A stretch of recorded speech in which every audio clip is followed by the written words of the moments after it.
Hello, good morning. Today I am going to discuss about the devaluation of currency.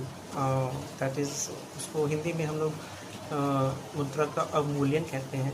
इस पे चर्चा करेंगे. What is the devaluation of currencies and what is the impact of devaluation of currencies in import and export.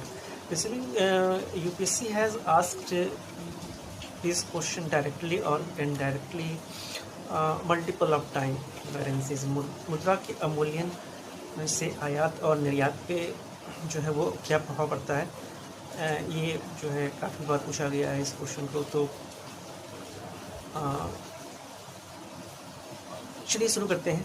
Devaluation of currencies basically it is a decision by which we reduce the value of particular currency in relation with foreign currencies.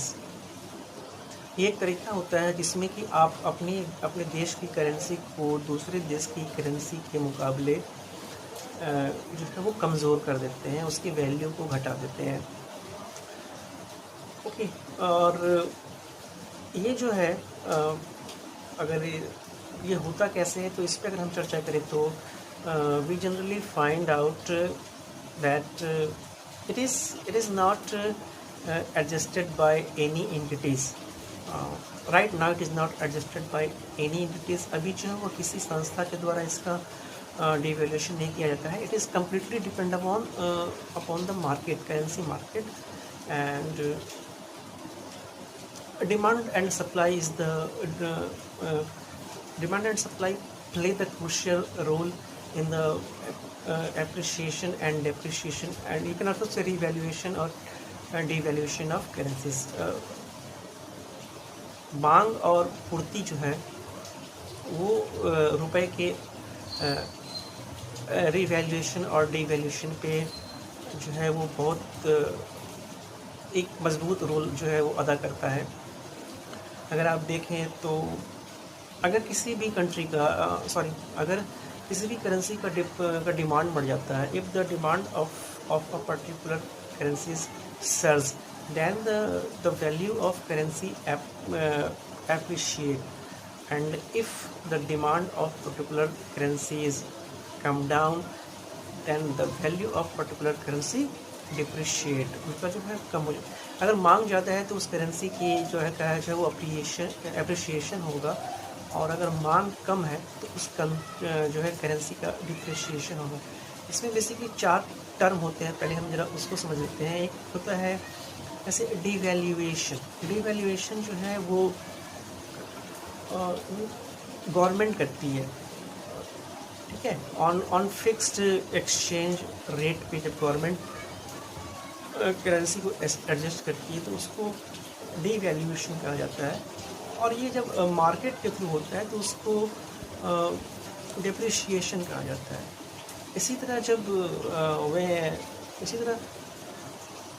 Revaluation जो है वो government करती है वही fix exchange rate पे, और appreciation जो है वो फ्लोटिंग रेट होता है मार्केट में. That is obviously currency market. And let's see what how it and even in India before 1975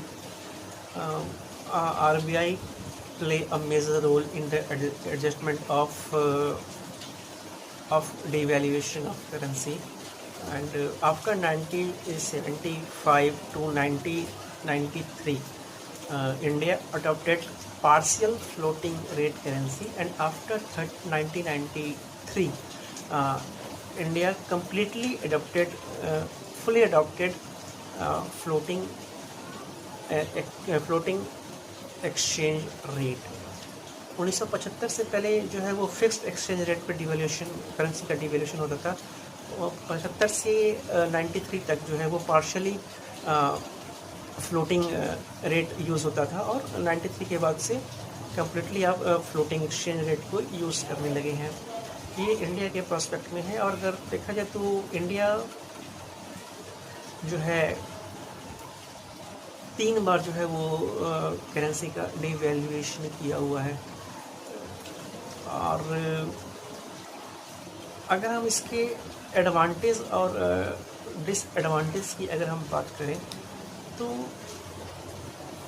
look, we are only discussing about devaluation. We are not here we are not going to discuss about appreciation. Okay, so just we are discussing on devaluation of currencies. If we if we consider the advantage of the depreciation or devaluation of rupees, then the first point is, by devaluation of currencies the export become cheaper. इसको थोड़ा सा बाद में समझा देंगे वो कैसे काम करता है, लेकिन first understand the advantage. The first advantage is exports become cheaper. जो आपका निर्यात है वो जो है आपका सस्ता पड़ जाता है, ठीक है। और जो निर्यात के सस्ता पड़ने से, जब आपका निर्यात सस्ता हो जाता है तो आपकी जो प्रोडक्ट की है उसकी डिमांड बढ़ जाती है। Then there is little bit economic, there is boom in economic in market, basically you can say in market. And जो it also the second point is it helps to maintain the CAD, current account deficit. जो आप export जब बढ़ जाएगा, जाहिर है जब आपका एक्सपोर्ट बढ़ जाएगा तो आप जो है करंट अकाउंट डिफिसिट को आप मेंटेन कर लेंगे। ये आपका दूसरा एडवांटेज हो गया। और इसके डिसएडवांटेज की अगर हम बात करें, if we discuss the disadvantage, then the import become costlier. Import जो है आपका महंगा हो जाएगा। ऑब्वियसली एक्सपोर्ट सस्ता हो रहा है तो इम्पोर्ट जो है वो आपका महंगा हो जाएगा। एंड यू हैव टू पे enough amount during foreign holiday. आप विदेश जा रहे हैं तो आपको ज़्यादा पैसे खर्च करने पड़ेंगे, और आप जो है एजुकेशंस आपका महंगा हो जाएगा, ठीक है। अगर हम अब आते हैं एक्चुअली जो इम्पोर्टेंट टॉपिक है, इसको मुझे स्टार्टिंग मुझे बताना था but I made a mistake, I apologise for it. Actually तो व्हाट इज द होता क्या है एक्चुअल में। सपोज आप मान लें कि $1 जो है, $1 की कीमत 50 रुपये है। इसको स्टैटिक मानिए, $1 की कीमत 50 रुपये है। इसको अच्छे से समझिए, सारा का सारा कॉन्सेप्ट क्लियर हो जाएगा। जो स्टार्टिंग में भाषण दिया है उससे मतलब नहीं रहेगा। $1 की कीमत अगर जो 50 रुपये है तो डिवैल्यूएशन कैसे होगा। $1 50 रुपये आपने स्टैटिक मान लिया। जब ये 50 रुपये 60 रुपये हो जाएगा, यानी कि $1 में जिस समय आप 60 रुपये ले रहे हैं, दैट इज़ द डिवैल्यूएशन। मूल्य जो है मुद्रा का जो है वो हाथ से हो गया। और वही $1 जब 40 रुपये आ जाएगा तो एप्रिसिएशन हो जाएगा। उस समय मुद्रा का जो मूल्य है वो बढ़ जाएगा, डिमांड बढ़ जाएगी। अब सिंपल वे में 40 रुपया जो है वो एप्रिसिएशन हो गया और 60 रुपये जो है वो अब डेप्रिसिएशन हो गया।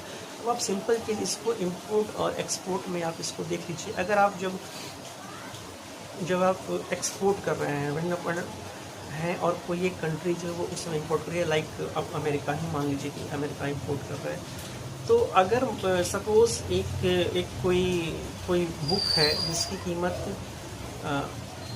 85 रुपये होती है, दोनों कंडीशन में 50 रुपये हो रही है, कोई एक बुक है, ठीक है। डिवैल्यूएशन से पहले वो 50 रुपये है। डिवैल्यूएशन जब होता है, मान लीजिए यहाँ पर डिवैल्यूएशन अगर 100 रुपये हो जा रहे हैं तो क्या होगा। अमेरिका जो पहले $1 में 50 रुपये होते थे, अब $1 में 100 रुपये हो रहे हैं। तो अमेरिका एक बुक की जगह अब 2 बुक खरीद सकता है। अमेरिका को तो $1 पड़ रहा है, लेकिन आपके 2 बुक जा रहे हैं, तो एक्सपोर्ट तो आपका चीप हो ही गया, क्योंकि आप दो आपकी दो प्रोडक्ट्स जो दो बुक्स हैं वो निकल रही है, ठीक है।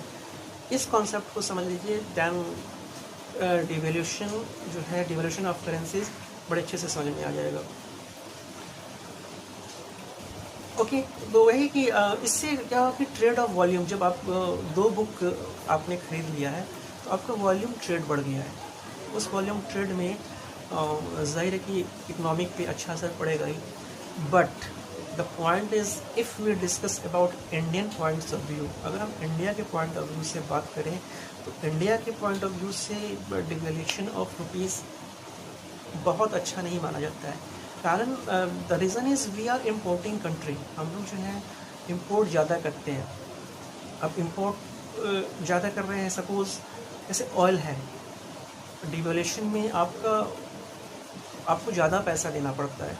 तो आपका जब ऑयल महंगा हो गया तो ज़ाहिर है कि उस वक्त सारी की सारी चीज़ें आपकी महंगी हो जाएंगी, ठीक है।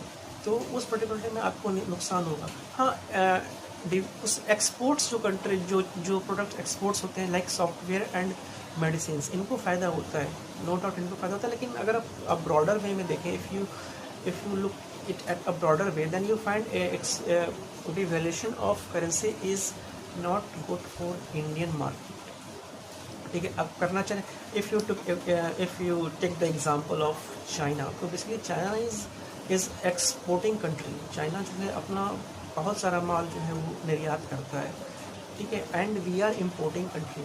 तो अगर आप चाह रहे हैं कि अगर जैसे अब इंडिया अगर चाहे, अगर अपने प्रोडक्ट को अच्छा करें, कॉस्ट कम हो, तो